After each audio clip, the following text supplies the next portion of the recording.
waliwo omuntu ampandikidde ka text wano ku WhatsApp kali so interesting. Agambye nti okusinziira ku biriwo ebya Anita Among, agambye nti eno ye farm nga abalala bonna bali guilty okuleka omusumba. Abalala bonna bali guilty gubasinga, naye omusumba yekka yali clean. Kakati mu kino bwe tutunuulira ensonga eno tulaba nga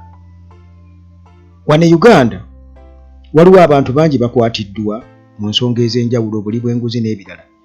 naye famire ya Museveni yo tekwatwako, era bo bali clean nnyo nnyo nnyo nnyo, nti Muhoozi ali clean, taata we ali clean, Museveni, so nga ate obujulizi we buli obulaga nti be bakabaka b'enguzi era n'okwewaana nga beewaana. Waliwo akatambi omukyalo omu ke yalikodiza wano nga yeemulugunya ku nsonga eyo, kangira nkanoonya wano mpola mpola benkagwako ngenda kuba nkakuteerayo. Naye kwegamba bwe tutunuulira ensonga eno tulina okusooka okulaba amakulu gaakyo ddala. Muhoozi gayagala okujjayo nga yagala okweteeka mu position okutwetega mbu yalwanyisa enguzi ddala, asobola okulwanyisa enguzi n'atuuka okuba nga naye asobola okwevunaana, oba bammemba ba famire oba abako n'ab'eŋŋanda. Ekyo kibuuzo. Era omukyalo ono akatambi kaakano wano. Ssebo Muhoozi Kanyerugaba, tubadde tukusaba ogenda tuyamba otuggirewo Anita Among, naye mbadde njagala okusaba tusooke tutunuulire ebiri mu nnyumba yo. Sezaala Sam Kuteesa yabba Uganda n'okutuusa kati akyagibba. Oyo ogenda mukola ki? N'omusango waliwo $50,000 egya $. Ogwo omusango guli mu UN era munnaabo owookusatu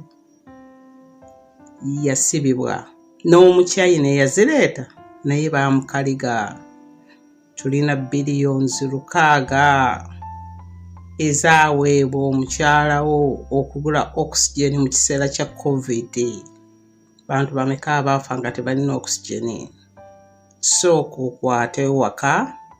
n'ewalala naye byonna tukwebaza, wabula tukwatira abantu abo babiri. Kakati omukyalo oyo alina ensonga nti Muhoozi already yannyikira dda mu kizigo, oba kale mu paint, kuba mugamba ekizigo ate mujja kudduka buddusi mugende gye mubiteeka. Kubanga already Bobi Wine yatukakasa dda maama kizigo. Naye kati katugambe nti bwe buba bukyafu already Muhoozi yabuzaalibwamu n'abunnyikiramu naye n'abwesaaba. Waali awo naye aliko empitambi. Era omukyalo oyo agambye nti mukoddomi wa Muhoozi Sam Kuteesa naye kennyini aliko enziro. Abo babba eggwanga lino ne balikaliza. Ti ne mukyala we kennyini ono gye buvuddeko wano mu COVID baamuwa ssente ez'okugula oxygen bwe tutaalabako, abantu ne bafa. Okitegeera nti abo bonna alina okubakwata kuba kati ebyo bya mu nju, alina okubireeta n'abakwatako nabo kuba kati true revolutionary nga Bobi Wine bwe yagamba nti ne bwana abaani era n'abalabulirawo banne nti gwe ne bw'onooba ggwe kasa kizuuka nze sigenda kuzibira ku liiso. Okitegeera. Naye kakati wano essaawa ya kakati kino ekintu ekya Anita Among, yes, kirungi nnyo kuba Anita Among abadde yemulugunyizibwako ebbanga lyonna, si gwe mpuliriza. Naye lwaki mu ntandikwa baamuzibiikirira tumaze akalulu kamaze kuyitawo okukola sheeke eyo? Lwaki bamusheekinze ng'akalulu kamaze kuggwa era nga bamaze kubba akalulu bo bennyini, kubanga obubbi Anita Among bwabaddemu era buzingiramu n'akalulu. Ekyebuuzibwa bo okulayira kwabwe kubadde genuine, kubanga Muhoozi yakyanga akalulu tukimanyi bulungi nnyo, n'ensi n'ekatagga. Kati ng'ekyo kivuddeko kubanga ebyo byonna binvolvinga ssente nnyingi nnyo ze baateekamu, soosi yaazo eri luddawa. Naye nga tulabye okunnyonnyola wano ku bugagga abantu be balina tekumatiza, kubanga Museveni atugamba afuna $3 million naye ate yeewaana bugagga. Ekyebuuzibwa ssente ye azijjawa? Tulaba Salimu Sale alina sente billion na billion kubanga Salim Salaba denga agabazi billion yaba yimbi yaba chi sente alina mpitirivu sente zo azijjawa kubanga tuweza kunga nti Salim Salaba agenda n'akola business ze n'aleeta n'agabira abantu esente ezo azijjawa wabadde emivuyo mingi nnyo mu skimu za gavumenti operation wealth creation emyoga bonna bagaggawale NADS n'ebirala byonna bibaddemu emivuyo naye nga tukimanyi bulungi nnyo nti abantu abo bonna gye ne Museveni yagamba ye kennyini nga agamba IGG gwagamba anoonyereze ku Anita Among nti tewandisaanye kuba era nga ate obateekako mukono gw'ekyuma boozuula nti babbye ssente kubanga bajja kuziddusa wabweru w'eggwanga kubanga bu hotels bwolaba obwo bwabo ababeera babbye ssente za gavumenti nti at least bazimbamu zi hotels so nga ate ne Anita Among era still bamunenya kubeera nti azimbye ebizimbe akoze atya alina businesses nyingi business empire ye yebaleetedde obuzibu okitegeera nti ekintu ekyo kibadde nga kikyamu ebbanga lyonna kubanga tubadde nga tugamba nga bagamba nti bannayuganda mugamba Uganda tekulaakulana neraba ebizimbe yali efaanana bweti nga ffe tugamba nti essente ezandibadde zikola ebintu ebyenkizo ebisookerwako primary options kati nga education ebyobujjanjabi n'ebirala bano abantu sekinnoomu bwe batyo bazikwata ne bazimbamu ebizimbe bimulaba ebyo ebimeruka oba obuzimbe obutali ku pulaani essaawa eno bwe bali mu kumenya ne babeera nga omusimbi ogwo gwonna kati gwe basanze wantamungu ogwebaseeyo ne bamuhozi bagulina n'abalala bagulina eyo gwebaseeyo omusimbi ogwo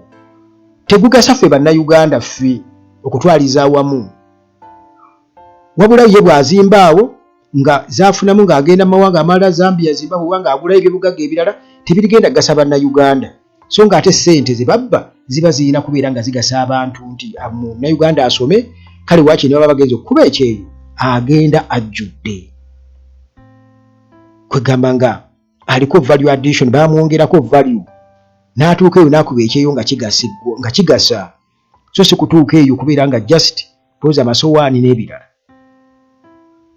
okitegeera eyo yebadde argument yaffe ebbanga lyonna naye Museveni nga yabolereza abali b'enguzi ate era nga ne mu famire mwennyini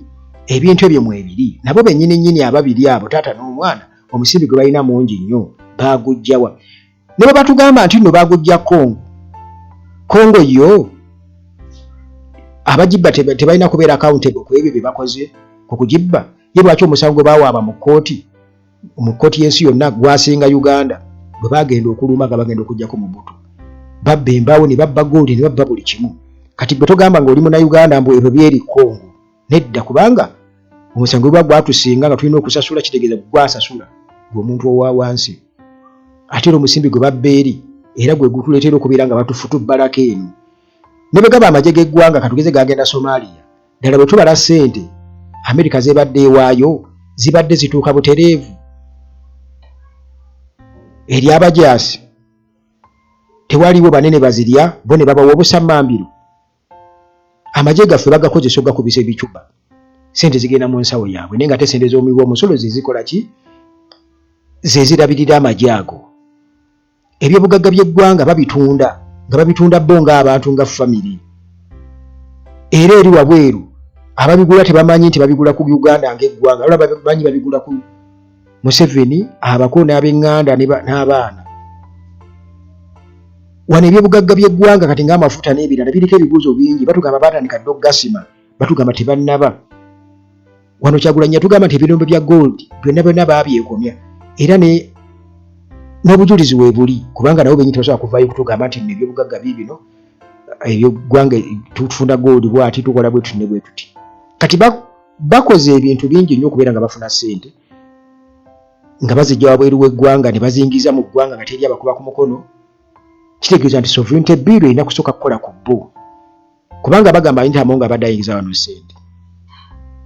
bw'aba abadde ayingiza wano ssente yeyekka abadde ayingiza wano ssente yeyekka waliwo mu Sudan juzi gwe nabazannyira wano akatambi ng'atugamba nti ye kennyini Malong bamita Malong Omusudani yatugamba baamukwata wano e Kampala bamusiba yatugamba nti abadde aleeta miliyoni na miliyoni za dollars wano e Uganda ng'azireetera Museveni mu ddiiru zaabwe ze bakutula eyo wabweru mu ddiiru zaabwe ze bakutula wabweru kakati ekyo ne kibeeraawo nti etteeka lino era sovereignty bill kitegeeza twetaaga abajulizi naffe nga bamalongo okuva e Sudan bajje bawe obujulizi ku famire ya Museveni ate era baleme kutunuulira Amongo yekka essaawa eno gwe tutunuulidde yekka batubuulire bo nga bo obugagga bwe balina baabujjawa kuba bajja tebalina ke balina batandika okutuwa accountability mu buli ngeri yonna era tunoonyeewo tebalina ngeri gye bakozesaamu ofiisi zaabwe mu bukyamu tukinoonyerezeeko kubanga kati tulaba Muhoozi agezaako okwepositioninga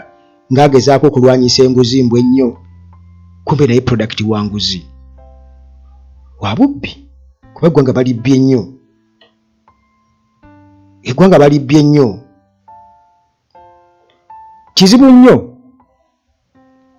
kizibu nnyo okubeera nga babuuka omukono ogwo era muganda waffe asoose tugamba wali nti nno eno yalabanga faamu nga abalala bonna bali guilty naye nga Shepherd yekka yatali guilty omusumba yatali guilty bwe naafuna akaseera nja kuba mbasomera byawandisibwa ebibadde so interesting n'ebiwanvu muko naye nze ndaba Muhoozi agezaako kutwetega mu kintu kyali mbw balwanyisa naye ng'ate naye afaanagana nabo kubanga omukyala akugambye nti saamukutesa mukoddomiwo mukyala we kennyini bamuwa ssente za oxygen zo ng'abo bo tobakwatako ng'obadde ng'obatunuulira butunuulizi gyensonga kinabagambye ti ensonga eno eya Anita Among tetugitunuulira nnyo mu kubeera nti Anita Among abadde corrupt ensonga eno ndala era nayo njajjuwa obudde bwayo nze gye mba nnyonyi kuba nabagambye nti this time ngenda bukola mu parts okitegeera mu episodes era ngenda kuba mbukola bwe ntyo ngenda kukola emboozi mu butundu nga byonna bikwatagana ku Anita Among n'embeera eriwo kubanga ekimu mpanze emboozi zino ng'emu yekutuusa ku ndala nga tutuusaawo tumaze okutegeera biri byonna ddala Anita Among yali guilty yekka oba bano bagezako kutubuzaabuza lwaki ebbanga lyonna babadde tebamukwatako ate nga tubadde ffe tukomplaininga ne batuuka n'okutusuubiza okututtira ne be baakwata mu kwekalakasa baabasiba naye nga baali beekalakasiza ensonga eri obanga Muhoozi yali afaayo nnyo ku nsonga eyo lwaki teyabaleka ne babakwata ne babasiba mujjukira bulungi nnyo bino bannayuganda mubimanyi kakati nze munnange ndabira ddala nga Muhoozi agezaako okutwetega nga mbu alwanyisa enguzi bwe bali mu kurikavaringa ssente za Anita Among zabbye ssente z'eggwanga bwe zabbye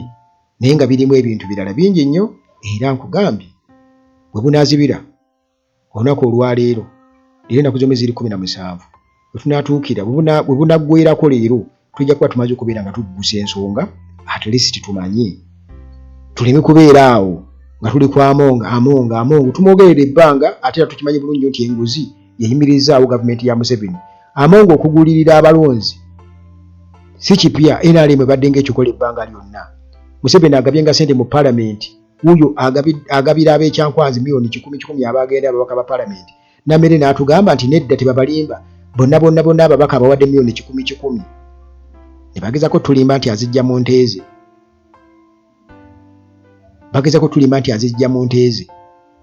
bino Among abadde abikola era nabasuubiza okubagamba nti waliwo nabasuubiza okubalaga omuntu omu gwensuubira okuba nti nze ssente zakozesa za Anita Among newankubadde nga yagezako tulimba n'atuwa ne soosi gyazijja naye oba oli awo osobola okukola kyokola naye ati neweerabira okuzibikira ebituli osobola okwogera kyoyogera neweerabikira okuzibikira kuba kibaita initial capital tugenda kubeera nga tubyogerako kankusiibulire wano byenjogedde n'omukyalo oli byayogedde mu katambi ako bitunuulire n'obwegendereza olabire ddala Anita Among mu kunenya kuno kwonna oba mu kugezako kumusiba nti yali yekka alidde ate yekka ali guilty mu kintu kino oba naabo bwe bagenda okukwata babadde bakolagana naye oba waliwo wano bo bamutasobya nga bo tebasobya waliwo abatasoobya kati yo famire ya Museveni tesoobya abako n'ab'eŋŋanda bo tebasoobya tebabba nga babba eggwanga lino balikaliza bannange